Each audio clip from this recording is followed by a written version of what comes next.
Hello, कैसे हैं आप लोग। Welcome to elementary embedded engineering. आज हम 21st पार्ट एक स्पेशल केस लेने वाले हैं।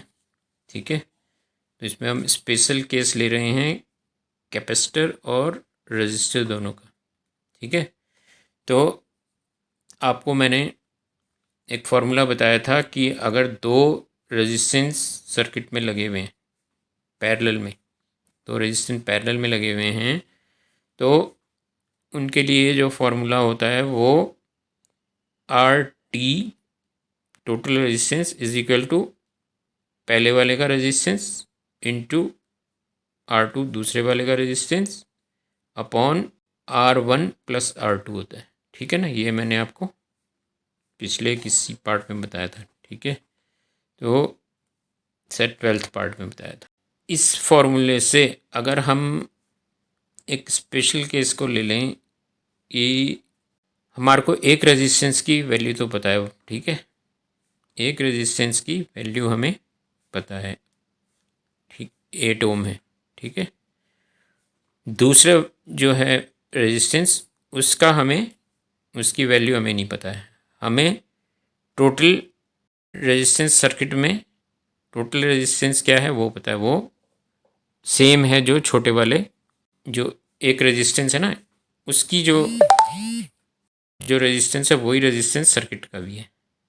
ठीक है, तो अब इस केस में एक रेजिस्टेंस तो पता है और टोटल रेजिस्टेंस भी पता है, आर टी भी पता है। आर टी 8 है और आर वन भी 8 है। तो आर टी और आर वन जब हमें पता है तो आर टू निकल जाएगा ना। ठीक है, इस फॉर्मूले के हिसाब से आर टू निकल जाएगा। हम ये वैल्यू रख लेते हैं। ठीक है, तो हम इन वैल्यूज़ को इस में रखते हैं फॉर्मूले में। ठीक है, ये जो फार्मूला भी मैंने आपको बताया, इस फार्मूले में हम इन वैल्यूज़ को रखते हैं। आर टी हमारी 8 है। ठीक है, is equal to R one हमारा 8 है। ठीक है, इंटू वाई। ठीक है, वाई हमारा हमें नहीं पता, वाई दूसरा रेजिस्टेंस है उसको हमने वाई मान लिया। This whole divided by 8। If जो एक रेजिस्टेंस हमारे पास है उसकी वैल्यू 8 ओम्स है ना, तो 8 प्लस वाई, इसकी वैल्यू हमें पता नहीं, हमने वाई मान लिया है तो वाई ओम्स ले लिया तो वाई हो गया। ठीक है, अब इसको देखो हम सॉल्व करते हैं तो हमारे पास क्या आता है 8 दिस होल, ये वाला जो नीचे का है ना ये यहाँ चला जाएगा, ऊपर इंटू हो जाएगा ना 8 के साथ में, तो 8 into 8 plus y equal to 8 into y, या 8 वाई हो जाएगा जैसे, है ना। यहाँ पे देखो, फिर हम इसको और किया तो 8 8 64 plus 8 y is equal to 8 y. ठीक है, अब इस इक्वेशन को सॉल्व करेंगे तो क्या हो जाएगा 64 plus 8 y minus 8 y is equal to 0। ठीक है, अब 8 वाई से 8 वाई कट गए। ठीक है ना, प्लस 8 वाई से माइनस 8 वाई कट गया तो 64 इज इक्वल टू 0, ये आ गया हमारे पास। तो लॉजिकली और थियोरेटिकली तो ये हो जाता है कि जब सर्किट में रेजिस्टेंस 8 है, सर्किट का टोटल रेजिस्टेंस 8 है और एक रेजिस्टेंस जो है वो 8 का है, तो दूसरे का फिर ज़रूरत ही नहीं है, एक ही तो रेजिस्टेंस लगेगा 8, है ना, एक ही रेजिस्टेंस लगेगा 8, तो ये हो जाएगा। लॉजिकली तो ये बात सही है, थ्योरेटिकली भी सही है, मगर जब हम इसको प्रैक्टिकली करते हैं तो हमें क्या समझ में आता है कि जब बहुत बड़े रेजिस्टेंस लगाने लग जाते हैं ना, तो बड़े रेजिस्टेंस लगने पर एक रेजिस्टेंस ऐसा आता है जहाँ पर कि टोटल रेजिस्टेंस और छोटे वाले रेजिस्टेंस, उस रेजिस्टेंस को बड़े वाले रेजिस्टेंस को लगाने पर भी या उससे और बड़े रेजिस्टेंस लगाने पर भी टोटल रेजिस्टेंस कितना होता है, छोटे वाले रेजिस्टेंस के बराबर ही होता है। ठीक है, तो इस वाले फॉर्मूले से वो नहीं निकलता है ना। ये फार्मूला तो सीधा कह देता है भाई कोई रेजिस्टेंस नहीं लगेगा। तो मैंने आपको अपना जो मैंने इक्वेशन बनाई थी ना, एक मैंने स्पेशल एक बताया था ना कि मैंने ही इसको इन्वेंट किया है, वो इसमें अगर इस सिचुएशन में उसको लगाएंगे तो हमें वो वाला रेजिस्टेंस मिल जाएगा, जिसके बाद अगर हम 1 ओम भी कम करते हैं तो इस सर्किट का जो रेजिस्टेंस है वो 8 से कम हो जाएगा, और इससे बड़े लगाते जाते हैं तो फिर कुछ नहीं होगा, कोई फ़र्क नहीं पड़ेगा उनसे। ठीक है ना। तो वो इक्वेशन मैंने आपको क्या बताई थी, वाई जो हमें रेजिस्टेंस पता करना है वो is equal to 200x-1 this whole into x. ठीक है। अब जब इनकी हमने वैल्यू रखी, अब हमें एक उसकी पता है ना, एक रेजिस्टेंस की वैल्यू हमें पता है वो क्या है 8। ठीक है ना। तो जब इस एक रेजिस्टेंस की वैल्यू हमने रखी तो ये देखिए y इज इक्वल टू क्या हो गया, 200 इंटू 8-1। ठीक है। This whole into 8 is equal to कितना आ गया, 12,800 माइनस 8 इज इक्वल टू 12,792। ये इस इतने ओम्स का रेजिस्टेंस लगेगा, इतने ओम का रेजिस्टेंस लगेगा। 12,792 ओम्स का रेजिस्टेंस अगर हम लगा देंगे तो सर्किट में, तो इसमें रेजिस्टेंस नहीं बदलेगा। जो छोटा वाला हमारा है ना ये 8 ओम्स का, इसके बराबर ही रहेगी, इसके बराबर ही सर्किट में वो रहेगी।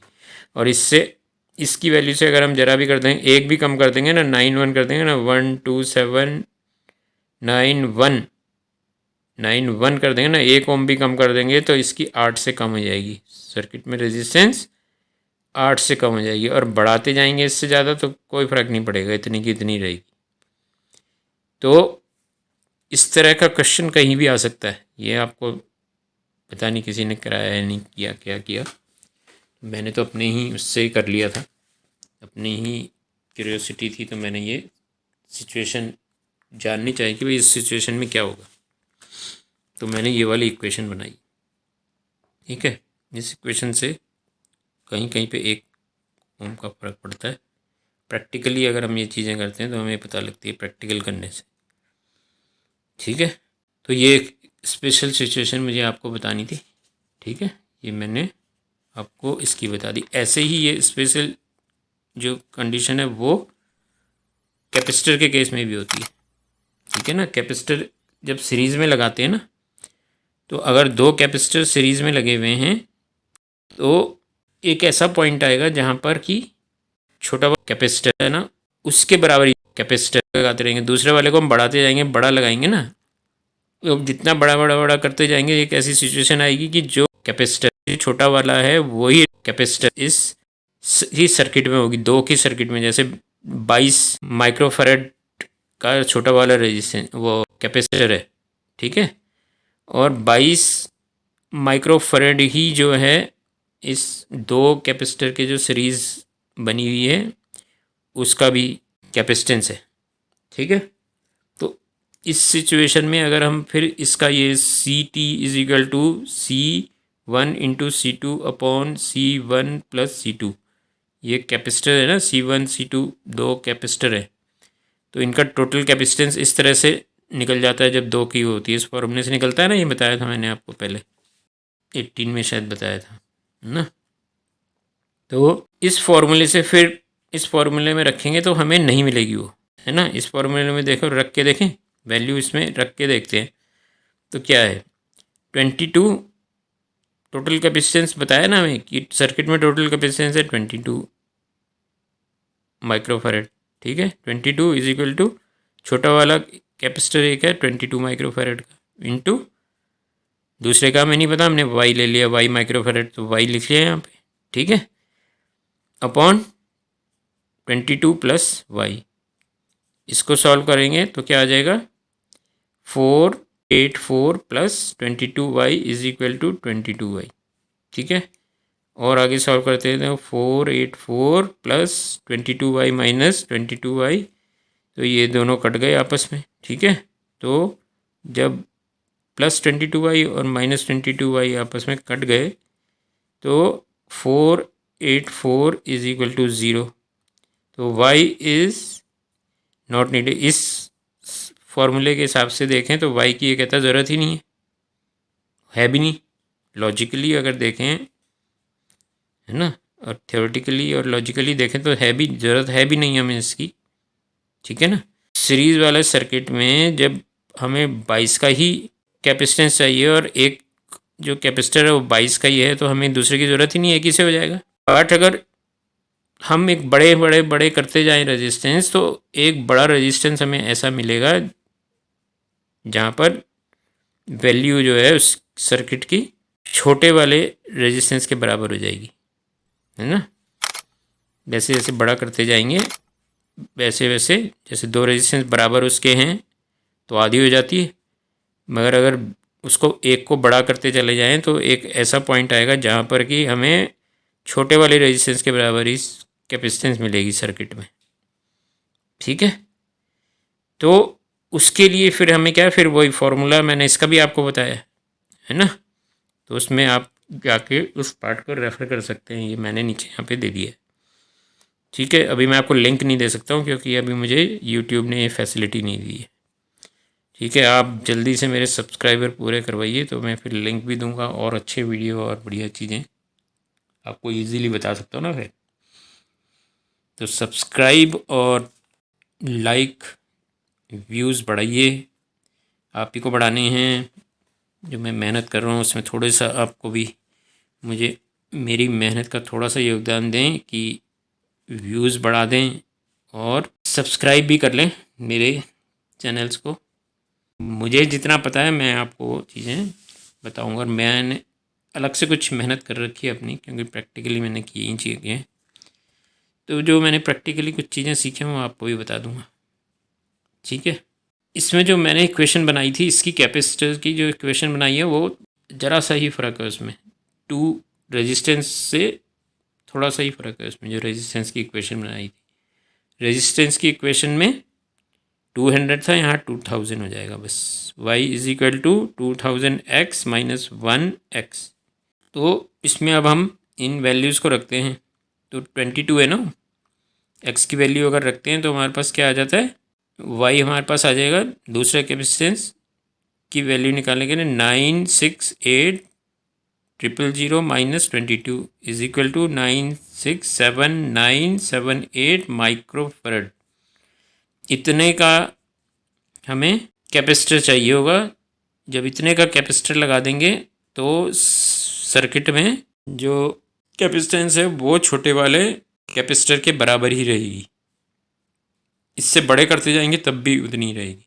इससे छोटा कर देंगे ना, ये वाला 8 है इसकी जगह 7 कर देंगे तो कम हो जाएगी, तो 22 माइक्रोफैरड से कम हो जाएगी। अगर हम इस 8 की जगह 7 कर देंगे तो कम हो जाएगी, ठीक है। तो इसको आप चेक भी कर सकते हैं, मैं भी आपको ये चेक करके भी दिखा देता हूँ इसको, ठीक है।